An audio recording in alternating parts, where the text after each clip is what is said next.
Good morning students. आज मैं नया चैप्टर 1 सॉलिड स्टेट शुरू कर रही हूँ।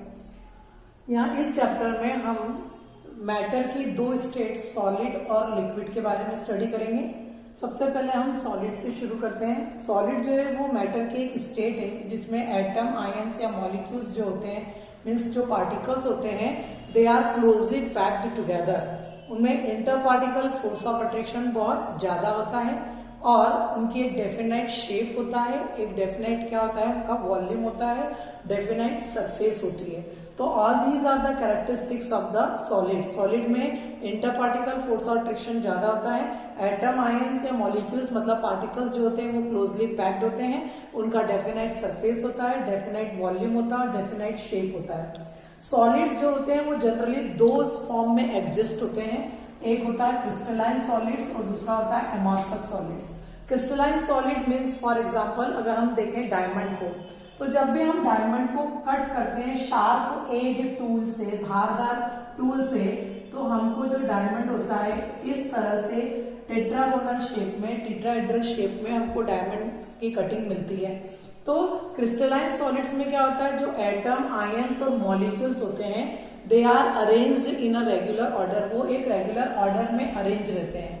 दे आर ट्रू सॉलिड्स, यानी जो सॉलिड्स की डेफिनेशन होती है, जो सॉलिड की प्रॉपर्टीज होती है, वो क्रिस्टलाइन सॉलिड पजेस करते हैं। क्रिस्टलाइन सॉलिड्स में सॉलिड की सारी प्रॉपर्टीज देखने को मिलती है, इसलिए हम उनको क्या कहते हैं, ट्रू सॉलिड्स कहते हैं। क्रिस्टलाइन सॉलिड्स है sharp melting point. Crystalline solids का मेल्टिंग पॉइंट शार्प होता है। जब आप उनको मेल्ट करते हो तो एक उनका जो एंथैल्पी ऑफ फ्यूजन होता है, जो अमाउंट ऑफ हीट इवॉल्व या एब्जॉर्ब होती है, वो हमेशा क्या होती है, फिक्स होती है। उनकी हीट ऑफ फ्यूजन जो होती है वो डेफिनेट होती है। यहाँ पर एक वर्ड यूज हुआ है कि क्रिस्टलाइन सॉलिड्स जो होते हैं वो एनआइसोट्रॉपिक होते हैं। एनआइसोट्रॉपिक का यहाँ पर हमको मीनिंग समझना है। एनआइसोट्रॉपिक का मतलब होता है कि सपोज ये क्रिस्टलाइन सॉलिड है, इसके अंदर नंबर ऑफ प्लेन्स है, बहुत सारे प्लेन्स से मिलकर आपका सॉलिड बना होता है। अगर हम इसमें तीन एक्सिस क्रिएट करें, एक्स एक्सिस, वाई एक्सिस और जेड एक्सिस, तो अगर हम किसी भी डायरेक्शन में जाकर अगर सॉलिड्स की properties, physical properties like refractive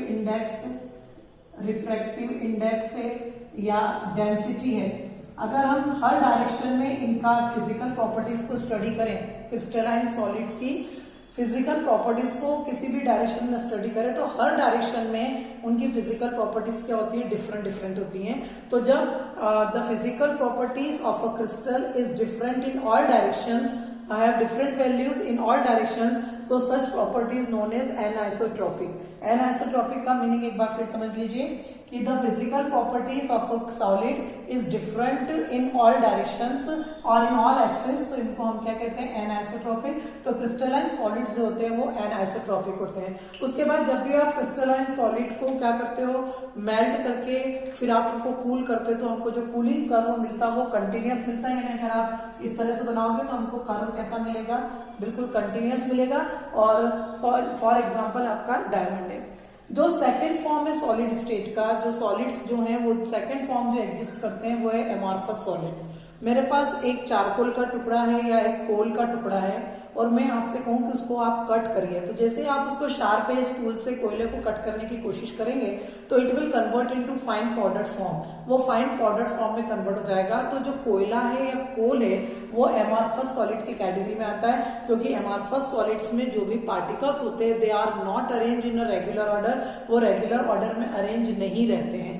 उसके बाद दे आर सूडो सॉलिड्स।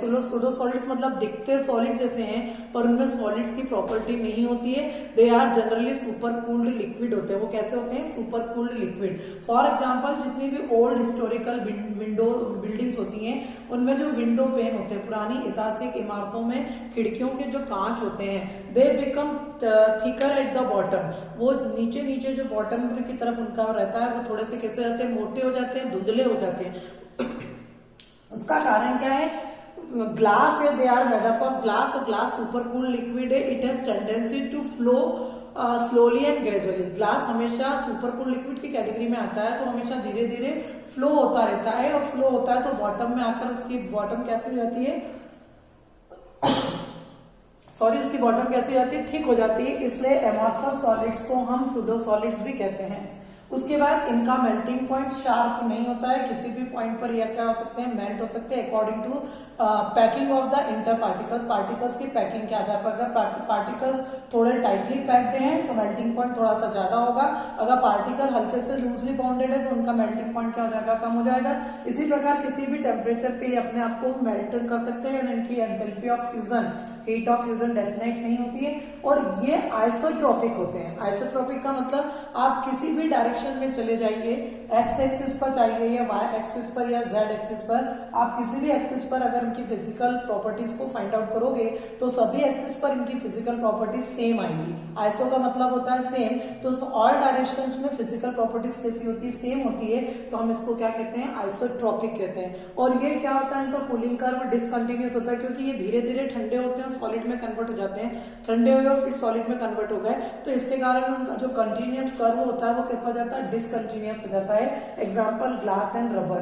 तो सॉलिड्स को दो क्लासेस में क्लासिफाई किया गया था, क्रिस्टलाइन सॉलिड और अमॉर्फस सॉलिड। क्रिस्टलाइन सॉलिड्स में एटम, आयंस और मॉलिक्यूल्स जो होते हैं they are arranged in a regular order, उनमें वो ट्रू सॉलिड्स की कैटेगरी में आते हैं, उनका मेल्टिंग पॉइंट शार्प होता है, उनकी हीट ऑफ फ्यूजन क्या होती है, शार्प होती है। और जब भी आप उनको कट करेंगे शार्पेस्ट टूल से तो they will give a definite plane, एक पर्टिकुलर प्लेन में कट होंगे। उसके बाद उनका कूलिंग कर्व कैसा होता है, कंटिन्यूअस होता है। और एनआइसोट्रोपिक का क्या मतलब होता है कि अगर आप किसी भी एक्सिस पर किसी भी डायरेक्शन में उनकी फिजिकल प्रॉपर्टीज को स्टडी करेंगे तो हर डायरेक्शन में उनकी फिजिकल प्रॉपर्टीज क्या होगी, अलग अलग होगी। फिजिकल प्रॉपर्टीज का मतलब उनका रिफ्रैक्टिव इंडेक्स या डेंसिटी, एक्स एक्सिस पे उसका रिफ्रैक्टिव इंडेक्स अलग आएगा, वाई एक्सिस पे रिफ्रैक्टिव इंडेक्स अलग आएगा, जेड एक्सिस पे रिफ्रैक्टिव इंडेक्स की वैल्यू अलग आएगी। तो डिफरेंट होती है, इसलिए हम उसको क्या बोलते हैं, एनआइसोट्रोपिक बोलते हैं। जो सेकंड क्लास की होती है आपकी अमॉर्फस सॉलिड, जिसमें एटम, आयंस और मॉलिक्यूल्स जो होते हैं they are not arranged in a regular order and whenever you cut them with the help of a sharp edge tool they will convert into powdered form। वो powder form में convert हो जाएंगे ना, हमको कोई डेफिनेट प्लेन नहीं मिलेगा। उसके बाद उनका मेल्टिंग पॉइंट भी शार्प नहीं होता है, उनकी हीट ऑफ फ्यूजन भी डेफिनेट नहीं होती है, और वो सुपर कोल्ड लिक्विड होते हैं, सूडो सॉलिड्स होते हैं, दिखते हैं सॉलिड जैसे पर वास्तव में सॉलिड नहीं होते हैं, और सुपर कोल्ड लिक्विड होते हैं के कैटेगरी में आते हैं। उनका आइसोट्रोपिक होते हैं, यानी किसी भी डायरेक्शन में किसी भी एक्सिस पर अगर आप इनकी फिजिकल प्रॉपर्टीज को स्टडी करोगे तो हर डायरेक्शन में इनकी फिजिकल प्रॉपर्टीज कैसी आएगी, सेम आएगी। और इनका कूलिंग कर्व कैसा होता है, डिसकंटिन्यूअस होता है। For example glass and rubber. तो these are the characteristics of these are the classification of the solid, crystalline solids or amorphous solids. Now again come to the point, crystalline solids. Again come to the point, crystalline solids. What do you mean by crystalline? Crystalline solids को चार classes में या crystals को चार classes में classify किया है। बार बार crystalline solid बोलने से बेटर है हम उनको क्रिस्टल्स बोल दें। तो क्रिस्टल्स को चार क्लासेस में क्लासिफाई किया गया है। पहला होता है आयोनिक क्रिस्टल्स, चार क्लासेस में क्लासिफाई किया गया। 4 क्लासेस में ionic crystals, covalent crystals, molecular crystals, molecular crystals, और लास्ट में जो आता है वो है आपका 4th क्लास में जो आता है वो है आपका metallic crystals. Now what are the difference between all this type of the crystals? क्या होते हैं ये? जैसा नाम है वैसे इनका काम है। Ionic crystals means those crystals which are made up of negatively charged ions, those crystals which are made up of negatively charged ions, जो क्रिस्टल्स नेगेटिवली चार्ज्ड आयन से मिलकर बने, oppositely charged, positively and negatively charged, oppositely charged ion से मिलकर बने होते हैं। For example NaCl का क्रिस्टल, नमक की डली, हम लोग नमक, खड़ा नमक देखते हैं, वो क्रिस्टल जैसा दिखता है। तो उसमें Na क्या होते हैं, Na पॉजिटिव होता है और Cl नेगेटिव होता है। जब कोई भी सब्सटेंस में अपोजिटली चार्ज्ड आयंस प्रेजेंट होते हैं तो उनके बीच में लगने वाले फोर्स ऑफ अट्रैक्शन को हम इलेक्ट्रोस्टैटिक फोर्स ऑफ अट्रैक्शन बोलते हैं। तो ionic crystals are made up of oppositely charged ions and these ions are held together by means of strong electrostatic force of attraction. उनके आयंस के बीच में strong electrostatic force of attraction होता है। इनका मेल्टिंग पॉइंट, बॉइलिंग पॉइंट ज्यादा होता है। They are good conductor of heat and electricity होते हैं। They are soluble in polar solvent. Polar solvent मतलब चार्ज, जिनमें चार्ज प्रेजेंट होता है। फॉर एग्जाम्पल वाटर में H पॉजिटिव और OH नेगेटिव। तो NaCl जो होता है वो वाटर में अच्छे से डिजोल्व हो जाता है, तो पोलर सॉल्वेंट के अंदर डिजोल्व होता है और इनकी रिएक्शंस कैसी होती है, फास्ट होती है। So all these are the characteristics of the ionic crystals. में such type of the crystals are made up of oppositely charged ions and the ions are held together by means of strong force of attraction. They are soluble in polar solvent. They are good conductor of heat and electricity. They have high melting point and boiling point, and their reactions are very fast. For example, आपके सामने मैंने लिखा NaCl, KCl, CSCl, और first group के जितने भी halides होते हैं वो सारे के सारे क्या कहलाते हैं? आयोनिक क्रिस्टल्स कहलाते हैं। नेक्स्ट क्रिस्टल की जो क्लास है वो आती है आपकी कोवेलेंट क्रिस्टल्स, मतलब those crystals which are made up of atoms, और atoms are held together by means of covalent bond. यानी एटम्स के बीच में कौन सा बॉन्ड प्रेजेंट होता है? कोवेलेंट बॉन्ड प्रेजेंट होता है, और they are made up of atoms. किससे मिलकर बने होते हैं? एटम्स से मिलकर बने होते हैं। तो हम इस प्रकार के क्रिस्टल्स को क्या बोलते हैं? Covalent crystal. One of the best example आपने 6th, 7th, 8th में डायमंड और ग्रेफाइट के बारे में पढ़ा है। तो डायमंड में each carbon atom is surrounded by 4 carbon atoms, and all these 4 carbon atoms are linked together by means of a covalent bond. तो diamond is a pure covalent compound. Diamond जो है वो प्योर कोवेलेंट कंपाउंड है। उसी प्रकार graphite में each carbon atom is surrounded by 3 carbon atoms, and 4th electron of each and every carbon atom is free. 4th electron her carbon का क्या होता है? फ्री होता है। तो कोवेलेंट क्रिस्टल्स क्या होते हैं? Those crystals which are made up of atoms, and atoms are held together by means of the covalent bond. They are bad conductor of heat and electricity except graphite. केवल graphite जो होता है वो good conductor of electricity होता है, वो covalent होने के बावजूद भी। बाकी सारे कैसे होते हैं? बैड कंडक्टर ऑफ इलेक्ट्रिसिटी होते हैं, और इनका melting point, boiling point comparatively क्या होता है? लो होता है। इनके ये they are soluble in non polar solvent. ये किसमें डिसॉल्व होते हैं? नॉन पोलर सॉल्वेंट्स में डिसॉल्व होते हैं, जिनके ऊपर कोई चार्ज नहीं होता, नॉन पोलर। इनकी रिएक्शंस काफी स्लो होती है। उसके बाद नेक्स्ट वन जो आता है वो है आपका मॉलिक्यूलर क्रिस्टल्स।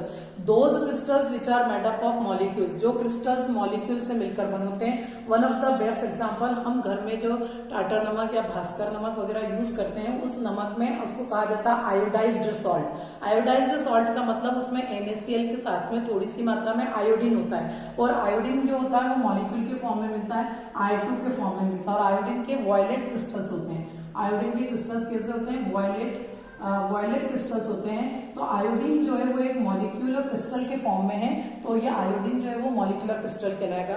उसी प्रकार हम लोग जो है कबर्ड में या वार्डरोब वगैरह जो हमारे कपड़ों के रहते हैं उसमें हम फिनाइल की गोलियां रखते हैं, जबकि वो उनका सही नाम नेफ्थेलिन बॉल्स होता है। तो वो जो नेफ्थेलिन बॉल्स होती है वो भी मॉलिक्यूलर क्रिस्टल की कैटेगरी में आते हैं, क्योंकि नेफ्थेलिन का फॉर्मूला इस तरह से होता है। ये नेफ्थेलिन का फॉर्मूला होता है, और इसका फार्मूला होता है C10H8। तो ये मॉलिक्यूल के फॉर्म में रहता है, और मॉलिक्यूल्स के बीच में कौन सा फोर्स ऑफ अट्रैक्शन होता है? Weak van der Waals force of attraction होता है। तो यही वजह है कि जब आयोडीन को आप हल्का सा गर्म करते हो तो आयोडीन इवोपरेट हो जाता है, और नेफ्थेलिन बॉल्स जो होती है वो सब्लिमेट होता है, मतलब डायरेक्ट सॉलिड से गैसेस स्टेट में आता है, और गैसेस से वापस सॉलिड स्टेट में आता है। मतलब इनके मॉलिक्यूल्स से मिलकर बने होने के कारण इनके बीच में weak van der Waals force of attraction होता है, जो टेम्परेचर देने पर या रूम टेम्परेचर पे क्या हो जाते हैं? इवोपरेट आउट हो जाते हैं। तो such crystals are known as the molecular crystals.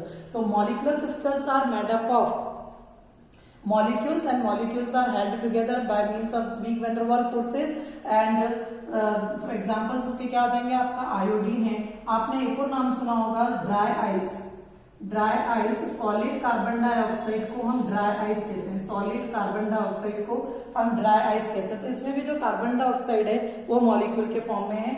रोजमर्रा की जिंदगी में हम लोग आइस यूज करते हैं, बर्फ में भी वाटर मॉलिक्यूल्स के फॉर्म में अरेंज रहता है। तो ये सारे क्रिस्टल्स किसकी कैटेगरी में आते हैं? मॉलिक्यूलर क्रिस्टल्स की कैटेगरी में आते हैं, which are made up of molecules, and molecules are held together by means of weak van der Waals force of attraction. Next one जो होता है वो होता है metallic crystals. Metallic crystals are made up of metal ions which are float in sea of electrons. ये जो होते हैं ये मेटल आयंस के से मिलकर बने होते हैं, और ये मेटल आयंस जो होते हैं यानी M+ आयंस जो होते हैं ये इलेक्ट्रॉन्स के समुद्र में तैरते रहते हैं। इनके चारों तरफ इलेक्ट्रॉन्स होते हैं और बीच बीच में मेटल आयंस होते हैं। तो ये क्या कहलाते हैं? आपके मेटेलिक क्रिस्टल्स कहलाते हैं। इनके बीच में जो फोर्स ऑफ अट्रैक्शन होता है वो अपोजिट चार्ज होने के कारण स्ट्रॉन्ग फोर्स ऑफ अट्रैक्शन होता है, और they are good conductor of heat and electricity. तो इस तरह से जो है ये किसकी कैटेगरी में आ गया? मेटेलिक कैटेगरी में। और दे ऑल आर एग्जाम्पल इनके आ जाएंगे ऑल टाइप ऑफ मेटल। जितने भी मेटल्स है वो सारे के सारे मेटेलिक क्रिस्टल की कैटेगरी में आते हैं। तो क्रिस्टल्स को 4 क्लासेस में क्लासिफाई किया गया था, ionic crystals, covalent crystals, molecular crystals और metallic crystals. Ionic crystals are those crystals which are made up of oppositely charged ions, and ions are held together by means of strong electrostatic force of attraction. और opposite charge होने के कारण they are good charge present होने के कारण they are good conductor of heat and electricity in their molten state और in there aqueous solution. और उसके बाद जो है their reactions are very fast, they are soluble in polar solvent, they have high melting point and boiling point. For example NaCl, CaCl and KCl. Covalent crystals में जो crystals atom से मिलकर बने होते हैं और एटम्स के बीच में कोवेलेंट बॉन्ड होता है, for example diamond and graphite. उसके बाद मॉलिक्यूलर क्रिस्टल्स में those crystals which are made up of molecules, और मॉलिक्यूल्स के बीच में weak van der Waals force of attraction होगा. For example iodine crystals, iodine के crystals, naphthalene balls, dry ice यानी सॉलिड कार्बन डाइऑक्साइड और simple ice जो water molecule से मिलकर बना होता है. And last one is the metallic crystals, means those crystals which are made up of metal ions which float in the sea of electron. जो समुद्र के इलेक्ट्रॉन का समुद्र रहता है उसके बीच में जगह जगह मेटल आयंस होते हैं और इलेक्ट्रॉन्स प्रेजेंट होने के कारण ये जो मेटेलिक क्रिस्टल्स होते हैं they are good conductor of heat and electricity. So this was the classification of the crystals. Now come to the next topic, that is crystal lattice. What do you mean by crystal lattice? What do you mean by crystal lattice? Crystal lattice क्या होता है? The arrangement which shows that how atom, ions and molecules are arranged in a crystalline solid. आपको पता है जो crystalline solid होता है वो या तो एटम से मिलकर बना होता है या मॉलिक्यूल से मिलकर बना होता है या आयन से मिलकर बना होता है. तो ये जो एटम, आयन्स और मॉलिक्यूल्स होते हैं, जैसे मैं आपको बताऊं कि डायमंड में एटम जो होते हैं वो टेट्राहेड्रल वे में अरेंज रहते हैं. किसके वे में अरेंज रहते हैं? टेट्राहेड्रल वे में अरेंज रहते हैं. तो डायमंड में कार्बन कार्बन एटम्स जो होते हैं they are arranged in tetrahedral way. Carbon जो होते हैं वो टेट्राहेड्रल वे में अरेंज रहते हैं. लेकिन जो नमक होता है NaCl होता है, इसका सिंपल क्यूबिकल स्ट्रक्चर होता है. यहाँ पर इस तरह से नमक का स्ट्रक्चर इस तरह से होता है, उसके अंदर छोटे छोटे क्यूब्स होते हैं और जो क्यूब्स होते हैं उन क्यूब्स में एक सोडियम आयन को 6 क्लोराइड आयन सराउंड करते हैं और एक क्लोराइड आयन को 6 सोडियम आयन क्या करते हैं? सराउंड करते हैं और इस तरह से सिंपल क्यूबिक स्ट्रक्चर देते हैं. तो जो क्रिस्टल्स होते हैं उसमें एटम, आयंस और मॉलिक्यूल्स की अरेंजमेंट कैसी होती है? डिफरेंट होती है. रेगुलर तो होती है बट कैसी होती है? डिफरेंट. कोई ट्राइगोनल वे में होता है, कोई टेट्राहेड्रल वे में होता है, कोई हेक्सागोनल वे में होता है, कोई क्यूबिकल के फॉर्म में होता है, क्यूबिक के फॉर्म में होता है. तो ये जो अरेंजमेंट होती है जो हमको ये बताती है कि एटम, आयंस या मॉलिक्यूल किस प्रकार से उस क्रिस्टल के अंदर अरेंज्ड है, तो वो अरेंजमेंट जो है वो क्या कहलाती है? क्रिस्टल लैटिस कहलाती है. तो क्रिस्टल लैटिस की डेफिनेशन क्या हो जाएगी? The arrangement which shows that how atom, ions और molecules are arranged in a crystal. एक क्रिस्टल में किस प्रकार से एटम, आयंस और मॉलिक्यूल्स जो हैं अरेंज होकर उसको एक रेगुलर शेप, एक डेफिनेट शेप प्रोवाइड कर रहे हैं, तो वो अरेंजमेंट क्या कहलाता है? क्रिस्टल लैटिस कहलाता है. उसके बाद क्रिस्टल लैटिस में 7 प्रकार के क्रिस्टल लैटिस होते हैं. कितने प्रकार के? 7 टाइप्स ऑफ क्रिस्टल लैटिस होते हैं. 7 टाइप्स ऑफ क्रिस्टल लैटिस होते हैं और 14 टाइप्स के ब्रेविस लैटिसेस होते हैं. 14 टाइप्स के ब्रेविस लैटिस होते हैं. इस तरह से जो सिस्टम के जो क्रिस्टल लैटिस होता है उनके अरेंजमेंट के कारण 7 प्रकार के क्रिस्टल सिस्टम्स हो जाते हैं और 14 प्रकार के ब्रेविस लैटिसेस हो जाते हैं. अब अगला जो टॉपिक आता है इसको हम बाद में और डिटेल में पढ़ेंगे. इसके बाद जो अगला टॉपिक आता है वो आता है यूनिट सेल. अगला जो नेक्स्ट टॉपिक आता है वो है आपका यूनिट सेल. अगर हम नमक, जो खड़ा नमक मिलता है मार्केट में, नमक की जो डली मिलती है, अगर हम उसको बिल्कुल पास से ऑब्जर्व करें तो हमको उसके ऊपर ऐसे छोटे छोटे स्क्वायर्स देखने को मिलते हैं. वास्तव में वो स्क्वायर्स नहीं होते, वो छोटे छोटे क्यूब्स होते हैं जो अपने आप को रिपीट कर करके एक बड़ा सा क्या बनाते हैं? क्रिस्टल्स बनाते हैं. तो वो जो छोटे छोटे क्यूब हैं जो अपने आप को रिपीट करते हैं और रिपीट करने के बाद एक बड़ा क्रिस्टलाइन स्ट्रक्चर बनाते हैं, तो वो छोटी सी रिपीटिंग यूनिट जो है वो क्या कहलाती है? यूनिट सेल कहलाती है. तो यूनिट सेल क्या उसकी डेफिनेशन क्या हो जाएगी? The smallest repeating unit, smallest repeating unit of a crystal, smallest repeating unit of a crystal of a crystal which repeat itself over and over again and again and give rise a big structure to the crystal. जो अपने आप को बार बार repeat करके crystal को एक बड़ा सा structure देती है, तो जो यूनिट रिपीट हो रही है बार बार, वही रिपीटिंग यूनिट क्या कहलाती है? यूनिट सेल कहलाती है. फॉर एग्जांपल मैंने आपको बताया कि नमक में जो छोटे छोटे आपको स्क्वायर्स दिखते हैं, वो स्क्वायर्स नहीं होते, वो छोटे छोटे क्या होते हैं? क्यूब्स होते हैं. ये मैं आपके सामने जोड़ रही हूँ. एक छोटा सा क्यूब यहाँ पर मैंने जोड़ा, इसी के साथ में मैं एक और छोटा सा क्यूब अरेंज कर दूंगी, इसके साथ में एक और छोटा सा क्यूब अरेंज कर दूंगी, और फिर एक छोटा सा क्यूब और अरेंज कर दूंगी. तो इस तरह से जो ये क्यूब एक के साथ एक जुड़ते चले जाएंगे, रिपीट होते चले जाएंगे, और NaCl का एक बहुत बड़ा सा स्ट्रक्चर अपने को देखने को मिल जाएगा. इसी कारण हम उसको रॉक सॉल्ट कहते हैं. क्या कहते हैं उसको? Rock salt. तो unit cell is the smallest repeating unit of the crystal which repeat itself over and over again and again to give rise a big structure to the crystal. Now it is sufficient for today. Thank you very much.